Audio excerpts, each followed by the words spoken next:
I'm fully still considered disabled. I'm right now 85% disabled. So when I first jumped off the drug, I was 98% disabled. I only had access to my hands and forearms. I couldn't feed myself. I couldn't take me to the bathroom. We had to put a bucket in my bedroom less than 1 foot from my bed for me to use that bathroom with my husband's help. I mean, and that's just some of the physical. I experienced over 200 symptoms simultaneously for years. And now being 32 months, I'm still 85% disabled. I'm able to sit up straight like this for a maximum of 2 hours throughout the day.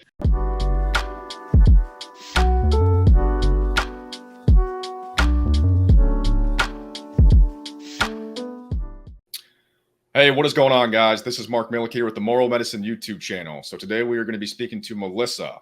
So Melissa has a really interesting story associated with SSRIs, SNRIs, I believe, and also Benzodiazepines. So she's going to be here to tell the story and talk about the damage she's unfortunately sustained from all these drugs. So Melissa, thank you so much for joining us. Thank you so much for having me today. Yeah, absolutely. So Melissa, we'll just jump into it. Do you mind giving the audience a quick rundown on what your life was like before you ended up sustaining this damage? Yeah, for sure. So before I started to sustain, I guess, this damage, it was 2018. I was an amateur Muay Thai boxer. I was in my prime, probably the best shape of my life, and definitely the top of my class. In terms of where I was mentally, I had never experienced depression. I've never experienced PTSD, panic attacks, phobia. I never experienced any mental health issues prior to psych drugs. So I don't have that history. And actually, I had just gotten married. I had just gotten married to my husband. And my story kind of kicks out 3 months from there. But I actually have an image of myself before. And so you could tell kind of there's like, this is what I looked like at that time. And this is what I look like now, which is like years after being damaged. And so I think that can give a context. I think a lot of people look at me and think maybe I look healthy right now. And it's, let me show you what I look like when I wasn't induced by psych drugs. Yeah. I completely understand that. I've changed so much physically over the past 3 or 4 years, and you look very healthy as it is. But when you show somebody a picture from how you used to look like, it's like there is obviously a difference there, and I'm the same way. So I completely relate to that. So when did you decide to start taking a medication? Yeah. So in 2018, 3 months after my wedding, I unfortunately suffered a traumatic brain injury, a concussion, and I had never experienced a TBI before. I had never experienced any major injury in my life. So this was certainly new to me. Initially, like, it obviously was quite difficult, the brain injury. At that time, I thought it was the worst thing I had ever experienced. But 4 months in, I was actually doing much better. I thought I was certainly on the mend. And with discussion of my doctor, we decided that it was good. It was okay to start a new job. I wanted to start a new job. I actually applied before the brain injury. So it was kind of set me up for this opportunity through the brain injury. And my doctor was like, yep, you're good to go. Well, starting a new job in a whole new field, I think that put a lot of stress and pressure on me, and my brain was still healing. And so, unfortunately, I had a relapse. And when I say I had a relapse, I relapsed vestibularly. So all of a sudden, things were completely distorted. And I already had such a lack of education of the brain injury. My doctors didn't do great educating me on what that's going to look like, what are possible setbacks, what to avoid. These discussions never happened. And so when I did relapse, like, I went into a full sympathetic polyvagal response, like fight or flight. Like, I didn't understand what was happening. And so when you go into fight or flight, like animals in the wild, you're not sleeping, right? You're alert. Your job is to stay alive. And that's exactly what happened to me. I went into the fight or flight, and I had stopped sleeping. And so when I went back to my doctor, instead of her educating me on how the nervous system fundamentally works, she decided to prescribe me an SSRI, Lexapro, and an SNRI, Trazodone, with zero history of any mental health problems. Because you had a setback with your TBI, that was their response, was to give you an SSRI. Is that correct? Correct. Did she have any justification for this? I'm really curious about that. I mean, that's fascinating. Did she tell you why they were going to give you that for a relapse? So I love that you just asked this question because I think there's a really important detail that comes out of this is that Sure. when I went to her office, which was just 2 days after not sleeping, because I've actually never lost sleep. I may be one of the lucky ones, but I've actually never lost sleep. Like, yeah, if you go out and party when you're younger, come in late, like you get a few hours of sleep, like I'm sleeping those few hours at least, right? So for me, this was unknown land for me. And so when I went to her, I was crying. I was like, I don't know what's happening. I haven't slept in 2 days. Like, what's going on? And because I was sitting there crying, she didn't know what to do with me. She just sat there and she goes, oh my God. Okay, just calm down. Oh my God. This is what she's saying to me as a doctor. She's like, okay, well, I'm going to prescribe you an SSRI and SNRI. And so I just don't know how she ended up on thinking how these drugs were the drugs for insomnia. I understand trazodone. Trazodone at a specific dose can be used for insomnia. So I'm like, okay, I kind of understand that. But why was I prescribed an SSRI at Lexapro?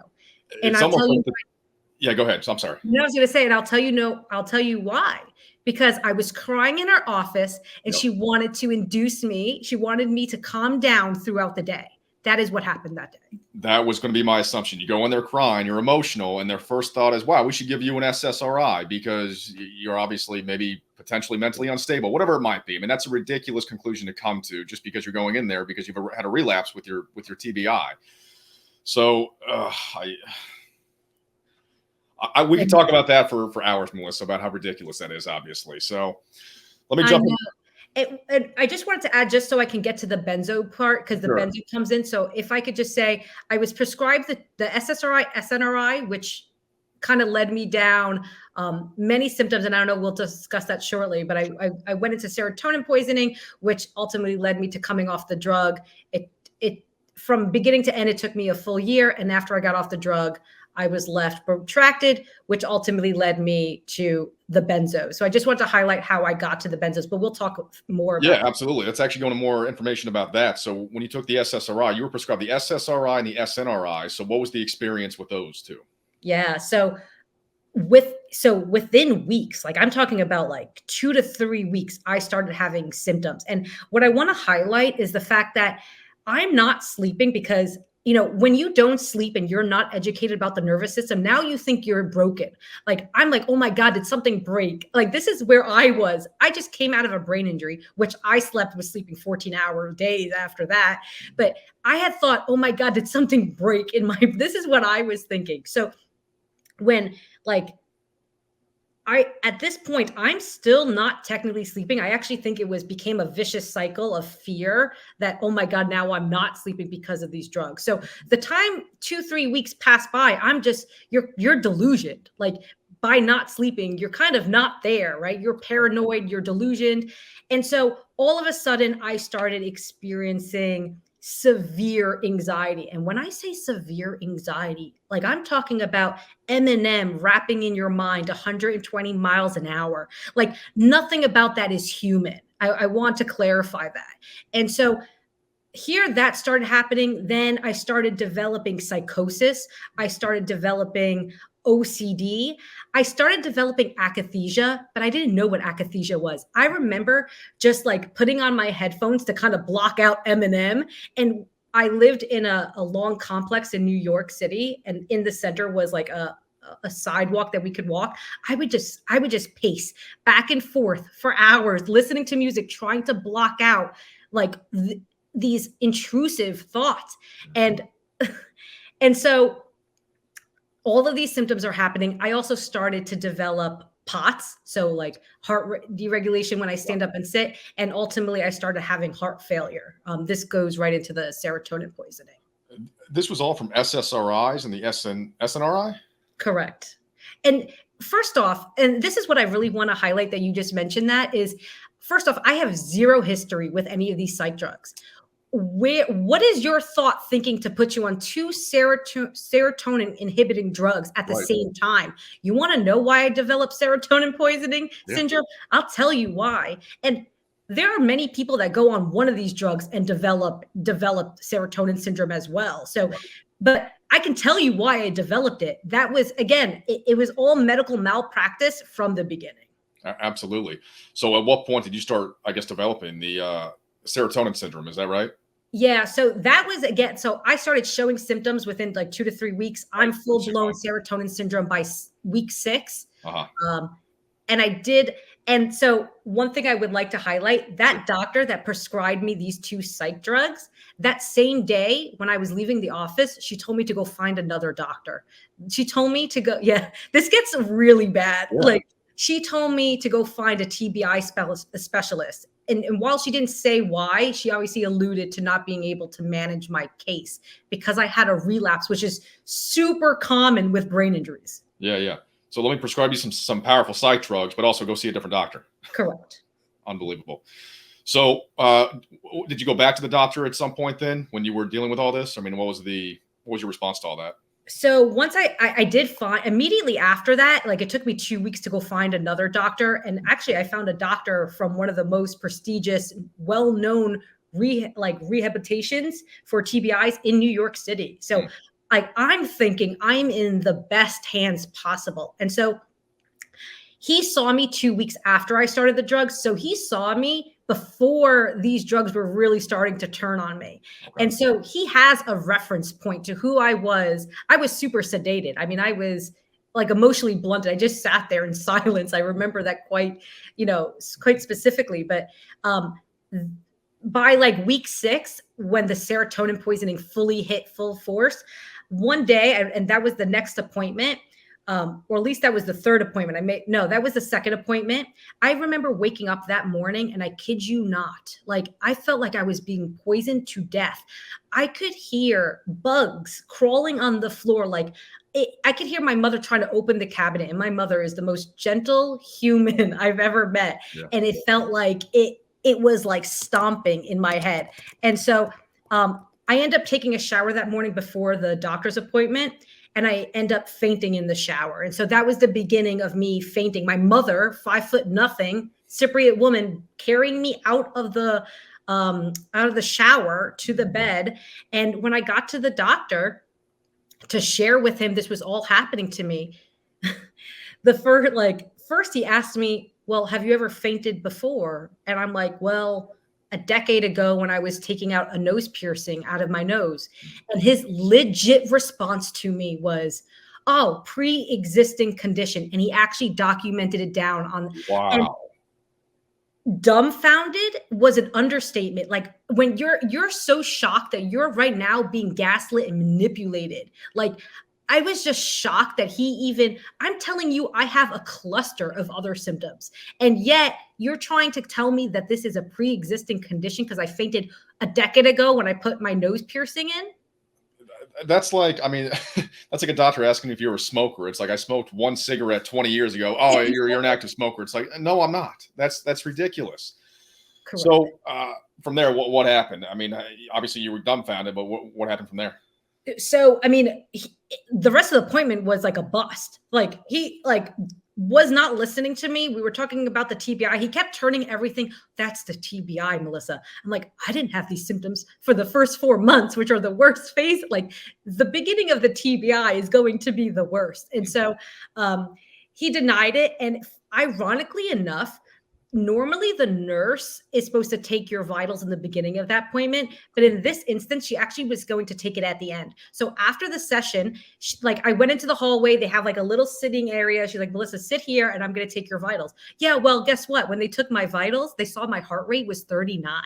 And so they're like, we can't let you leave. She runs to get the doctor. He comes over and he goes, what's going on? And I'm like, I'm looking around. I'm like, this is a joke, right? Like I just sat in your office telling you what was happening. And he goes, and he stops for a second, looks down, and he looks back up. He goes, did you eat breakfast? I can't make this up. Like if I wanted to, I'm not even that great of storyteller. Like I cannot make this up. Your heart rate's 39 beats per minute. And he's asking you if you just haven't eaten breakfast. That was his response. That was his response. And I turned around and I was like, I never eat breakfast. And that's not what's going on. And he goes, that's when he like looked down and he looked back up. He goes, "Oh my God, I think you have serotonin syndrome." Serotonin poisoning is actually what he referred to it as, which is known by the FDA as serotonin syndrome.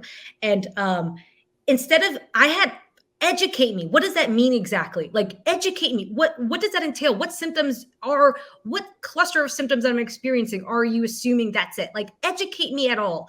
Right. He goes on to then tells me nothing. And then he goes on, if this happens again, go to the hospital. So I just want to stop for a second. Serotonin syndrome is not acute. It is like, it like, this is not a short-term syndrome. It is chronic. Right. And so like, I'm not gonna wake up the next day and be better.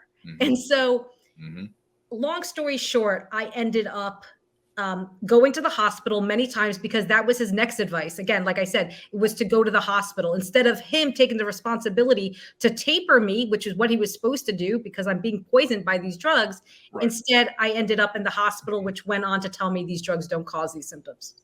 That's incredible.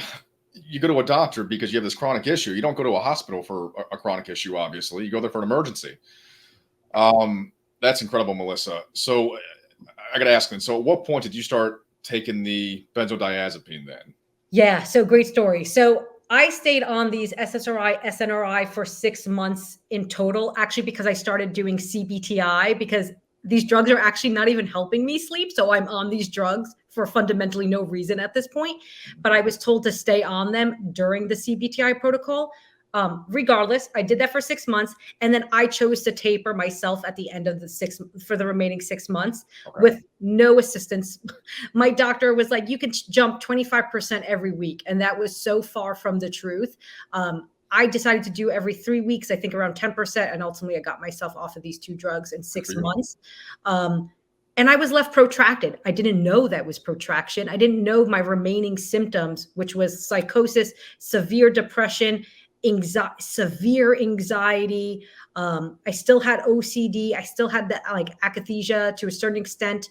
And I also started to develop PTSD-like symptoms. That was really the big symptom that changed after I jumped off the drug was I started to develop PTSD-like symptoms. So I'm having full-blown episodes at this point. And so I'm doing like, I don't know what to do. And I told him, I was like, I don't know what's going on. I'm having all these symptoms.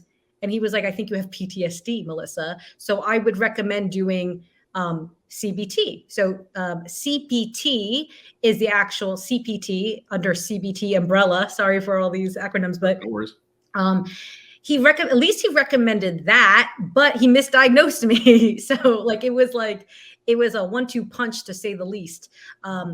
But when I went to go find a therapist, because now I believe I have PTSD, right? Like this is now my new prognosis at this point. And when I went to go find a therapist, I had searched in Google for CBT therapist and he came up, was one of the first, lots of reviews. Great. When I called though, he was like, we don't do that, but I could definitely help you if you have, like, I could definitely help you through talk therapy. And I'm like, you're just so vulnerable and desperate for help that you're like, fine. If you can tell me you're going to help, great. Well, long story short, from the first session with him all the way to the end, he kept telling me, Melissa, if I was you, I would take Xanax. If I was you, I would take Xanax. Oh, Melissa, I have patients on 2 milligrams of Xanax and they're doing great, right? This is what he would tell me. First off, for your listeners, 2 milligrams of Xanax equates to 40 milligrams of value. I mean, Xanax, Ativan, these are like, you prescribe them in smaller doses. There are extremely potent drugs. This all stems from big pharma marketing that said these were baby doses compared to volume. And that was their way of getting doctors to pick it up. And congrats. I mean, their marketing killed it because that's exactly what happened. Right. And so I went back to my doctor, told him what the therapist said, and he prescribed me a benzodiazepine. Unbelievable. Let me just back up a little bit there because you said when you came off the SSRIs, you were dealing with protraction. Is that right? So what When I got off of the SSRI and SRI, yes, I dealt with protracted withdrawal syndrome. Correct. And that's essentially PSSD without the sexual dysfunction, right? Because I don't like the term PSSD. It's a bad nomenclature because it doesn't cover the 90 other % of symptoms that people can deal with, right? Sexual symptoms are kind of just the tip of the iceberg there, you know? Exactly. And I think in Europe and Canada, they may have put PSSD on the drug insert. In Okay. America, it still doesn't even refer to protracted, but that would be the terminology. And yes, you're correct. PSSD, the only difference is you have to have sexual dysfunction to be diagnosed with PSSD. Protracted is everything else Right. but the sexual dysfunction, but both are very much the same. I got you. Yeah, I just need some clarification on that. So I appreciate that. So going back to the benzodiazepine, then you were prescribed that, and you said from the first visit, the doctor said, "Hey, I think you should take Xanax." Is that correct? Which, I mean, it's just, incredible in itself that that's the first thing all doctors. I don't want to say all doctors, right? I don't want to use this blanket phrase, but a lot of doctors will jump straight to you should take some medication, whether it's the benzodiazepine or the SSRI or whatever it might be. I don't want to be too opinionated here. I don't think that's appropriate, but that's what you were given. So yeah, what happened from there then? What was the experience?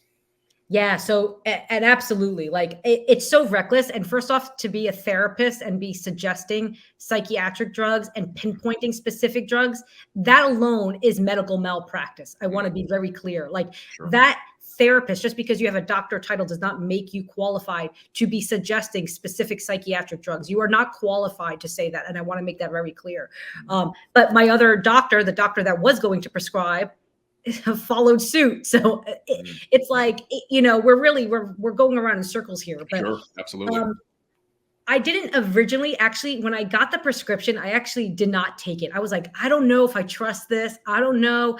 And again, I still didn't know fully what had happened to me with the serotonin syndrome and protract. Like I had no idea of the protraction. So like I just had this gut feeling that all of this was the drugs and all the doctors were just lying to me. Like that's where I was. But when I got the Xanax, I was so desperate. And I'm really believing now that this is PTSD and this is the manifestation of all these symptoms. And I'm believing the doctor.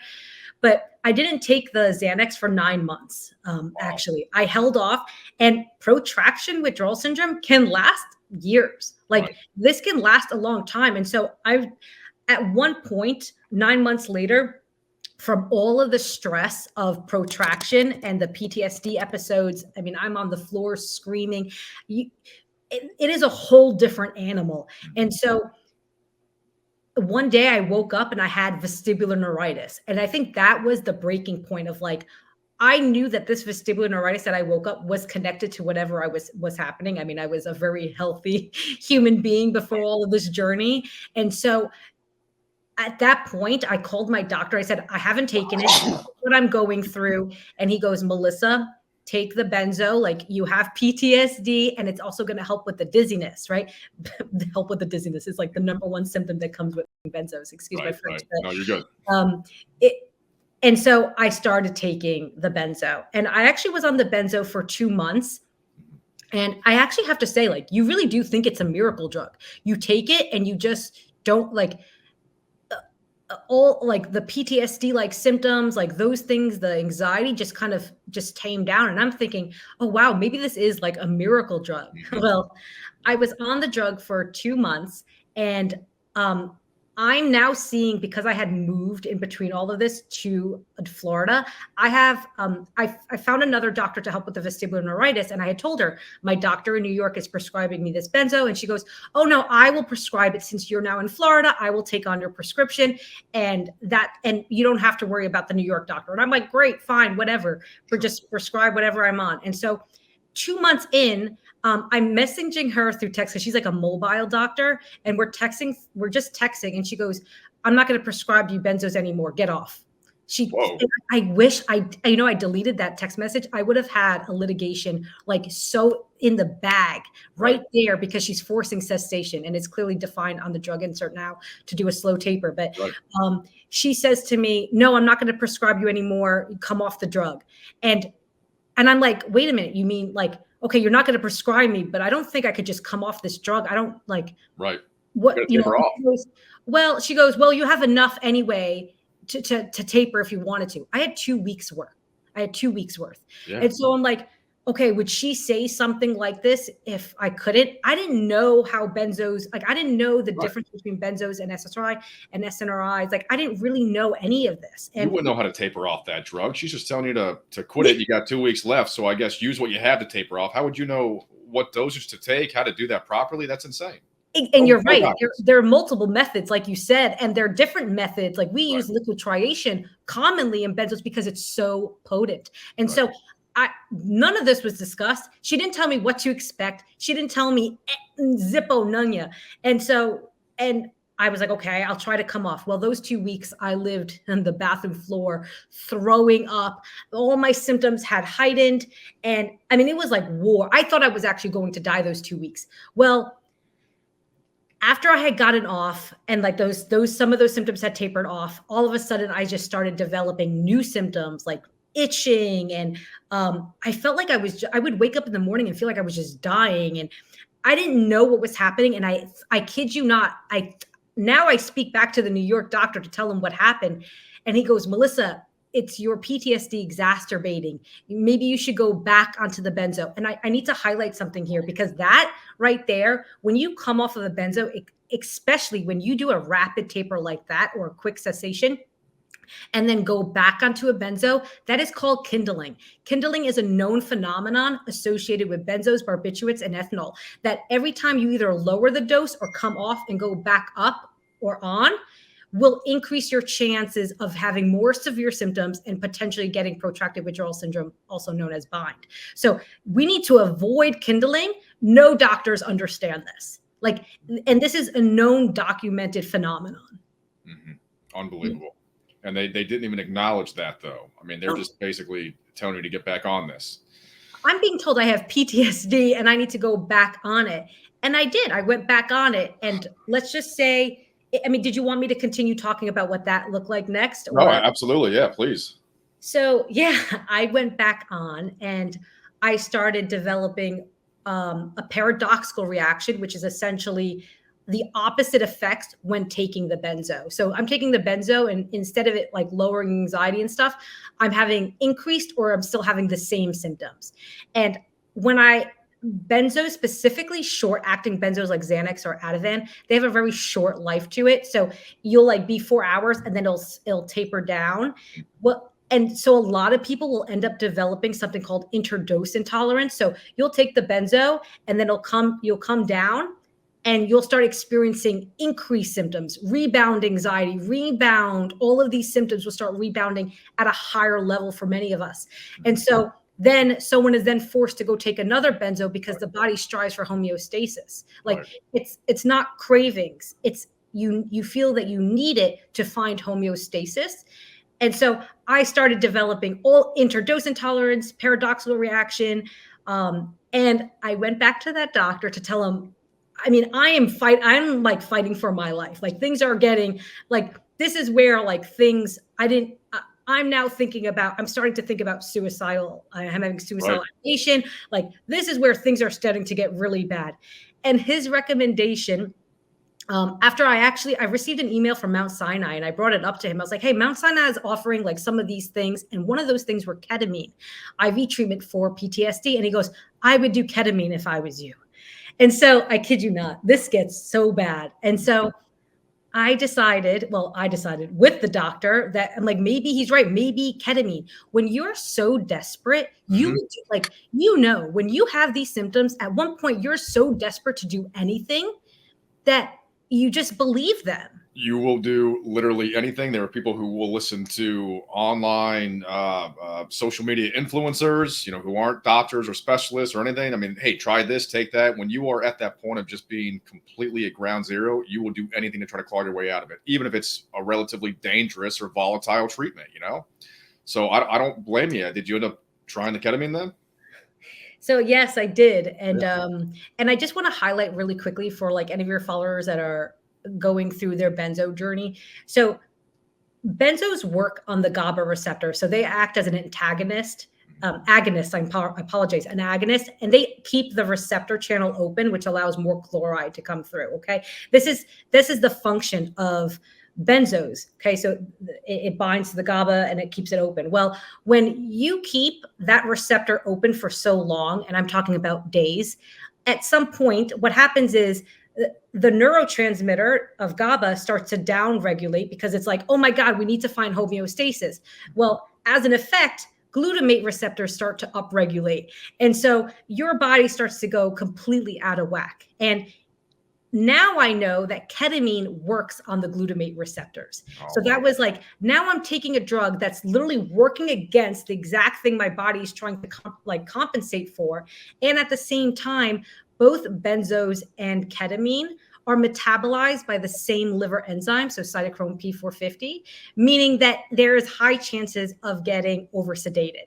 And so I did ketamine. I did ketamine for 3 months. I mean, I remember wanting to tie the IV around my neck. That, like, I was going into such severe suicidal ideation doing the ketamine on top of the benzos, and I didn't know what was happening at the time.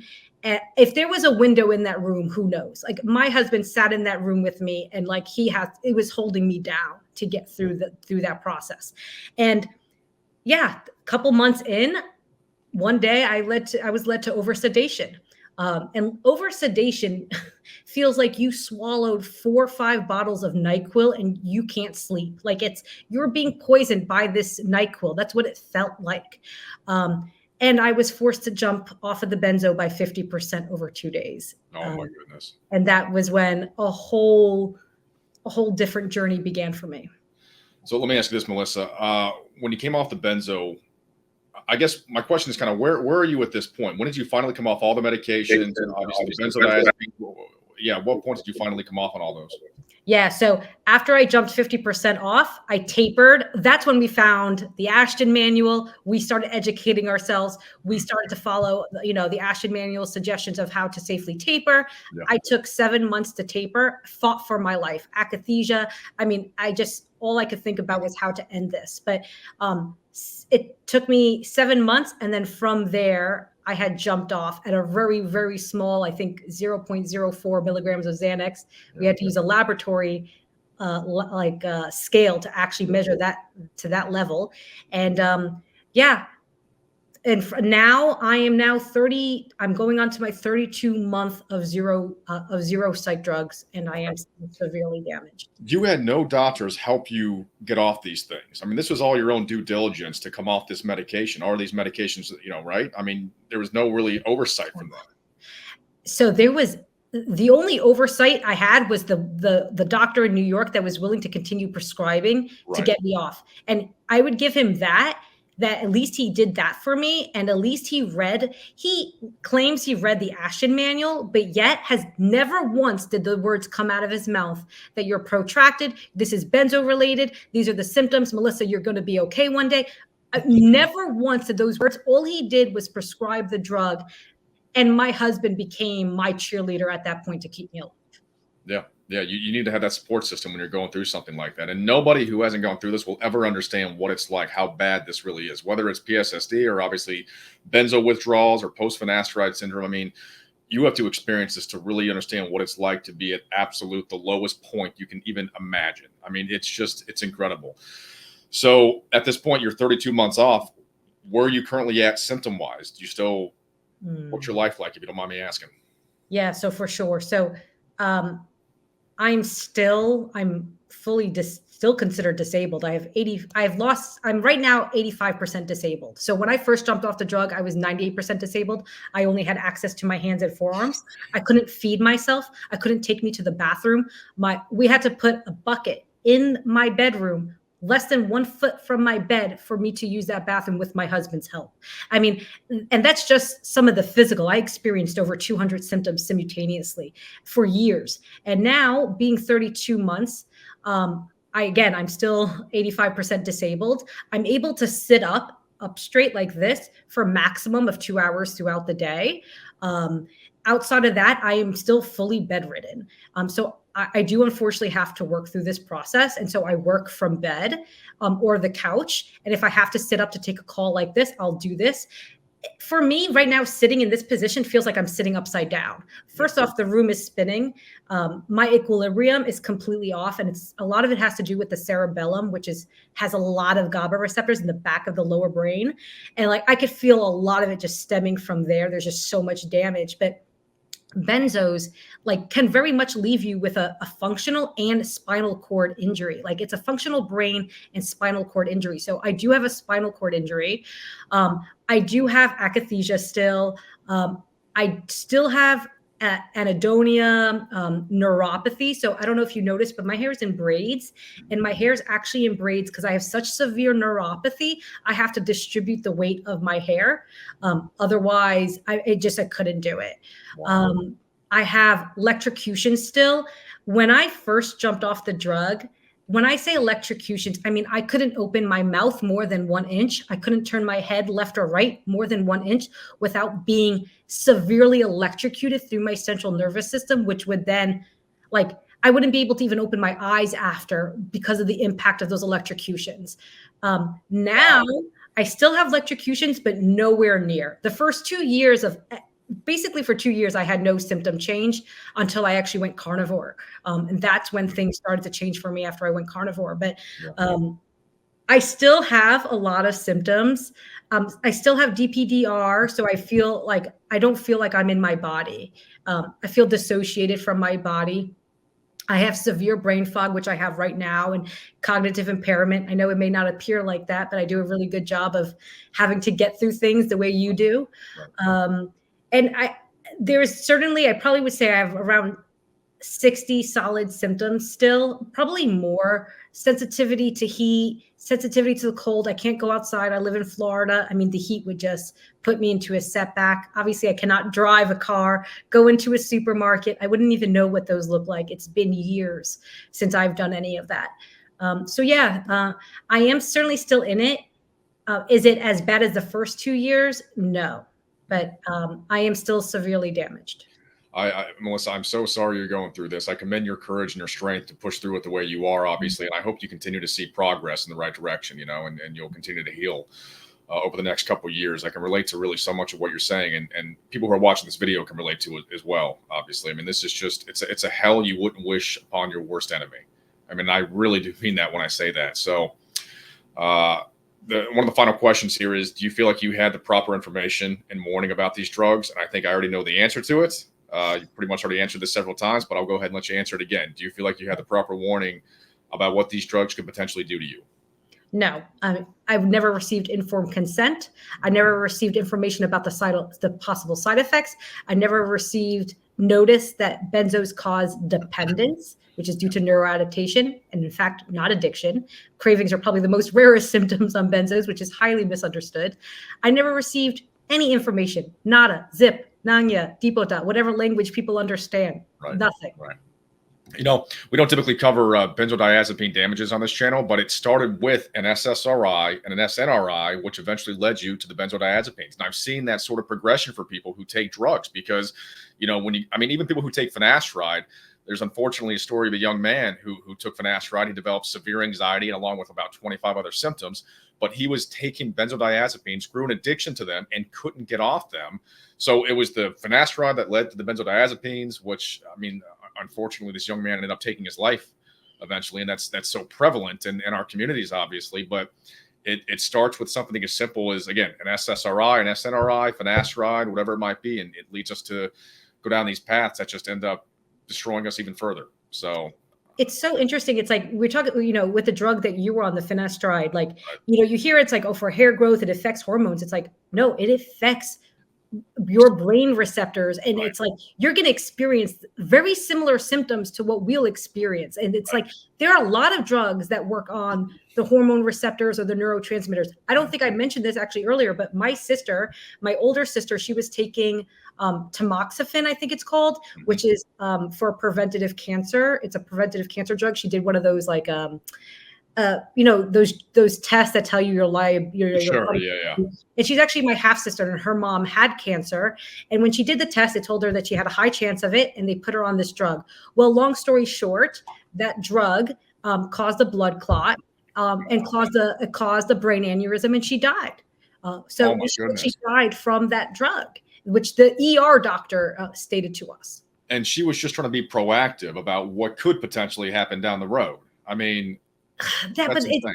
it's such a scale. Like, this is what upsets me. It's like they're coming out with drugs to put anything to put anyone on a drug. It's like, first off, why didn't you suggest an alkalized diet, right? If you alkalize your diet, right, removing the sugar and the acid from your diet, cancer can't survive an alkalized environment. Right. Why didn't you suggest that, number one, for someone that doesn't even have cancer? Like, she does not have cancer. She was a single mom of 2 boys, and that was the route that she went down, and she listened to her doctor, like most of us do. We've been taught from a societal perspective to listen to the doctors. Right. Yeah. Yeah. Those stories are all too common, unfortunately. And you're right. We all do listen to doctors because you're taught from a young age that doctors are subject matter experts. Obviously, you can trust them. And we're learning more and more that, unfortunately, we have to do our own due diligence when we are prescribed something. And that really shouldn't be our responsibility as patients, but that's just the cold, harsh reality of it all. So, Melissa, having said all that, do you have any closing statements you'd like to say or anything else you'd like to tell the audience before we hop off? Yeah, if you don't mind, I do actually. Sure. I have a message that I would like to share, I think, to the prescribers and to really the victims. So let me start with the prescribers first. So if you prescribe SSRIs, SNRIs, and don't know what serotonin syndrome is, or PSSD, or protracted withdrawal syndrome, you are not qualified to prescribe. If you prescribe benzos and don't understand the difference between dependence and addiction, you are not qualified to prescribe. One is due to neuroadaptation, and the other one is due to neurobiological disorder characterized by cravings and reckless behaviors. Wanting and needing are fundamentally 2 different things. If you don't understand neuroadaptation and that nothing in the brain, including neurotransmitters, work in isolation, you are not qualified to prescribe.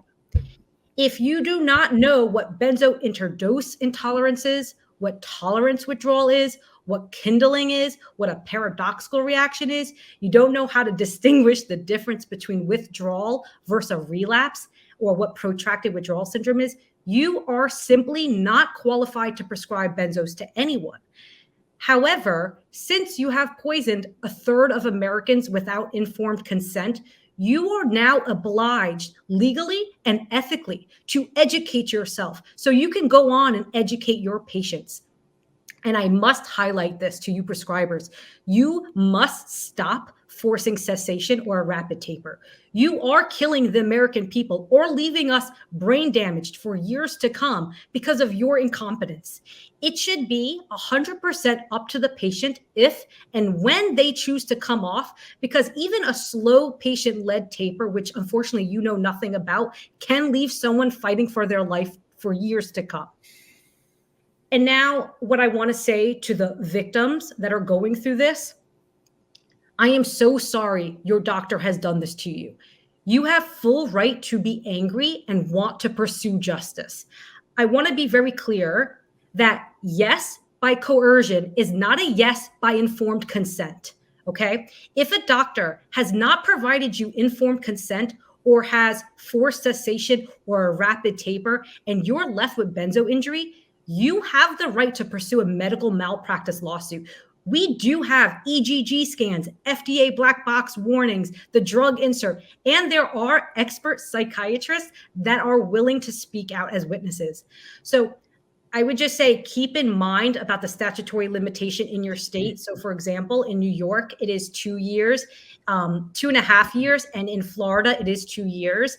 But you could have one of your loved ones call as many lawyers as possible until they get a yes. And I do believe there are resources on benzoinfo.com.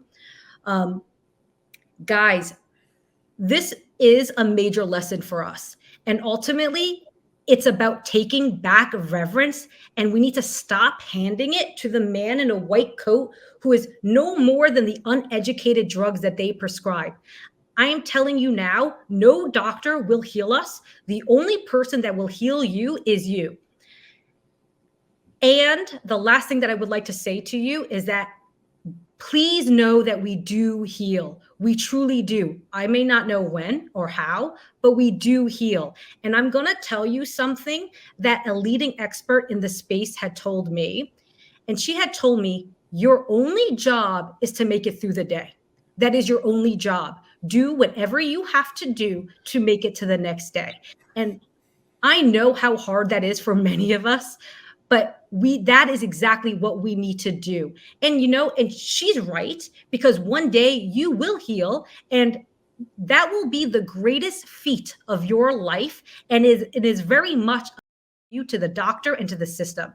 And I hope that you do go on to share your story, because it must be heard. Absolutely. Absolutely. Melissa, I really appreciate those closing statements, and thank you so much for coming on. Thank you so much for having me. I really appreciate the work you're doing. Thank you so much. We'll see everyone next time.